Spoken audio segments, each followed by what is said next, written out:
NAACP launches #logout Facebook after reports on black voter suppression.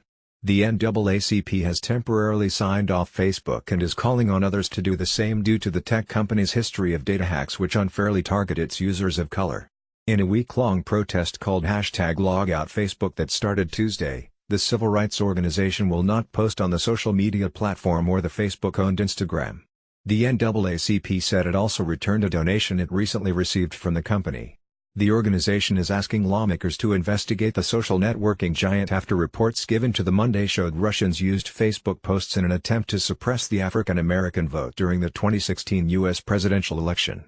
Sheryl Sandberg, Facebook's chief operating officer, said in Tuesday the company is committed to working with organizations on advancing civil rights on the platform and gave an update to the company's civil rights audit that started 6 months ago.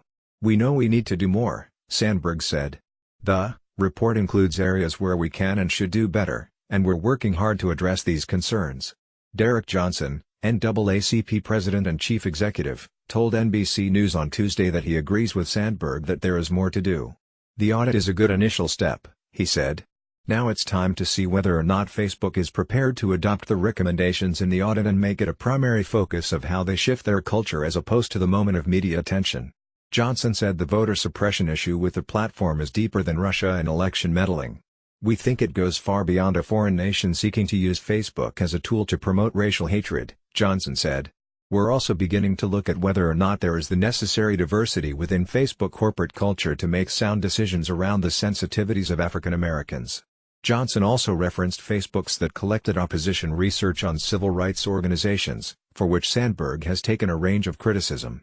The mere fact that they hired an outside conservative consulting firm and that firm proceeded with doing reconnaissance-type investigative stuff on colleagues and civil rights organizations gives us pause, Johnson said. That has nothing to do with Russia. That's a corporate culture that allows for such a group to be a consultant working on behalf of Facebook. That's a problem and that problem needs to be addressed. The NAACP's protest comes as non-profit organizations and politicians are beginning to unite behind calls for more oversight of Facebook. Comedian Amy Schumer and the Sierra Club, an environmental organization, also joined the NAACP protest.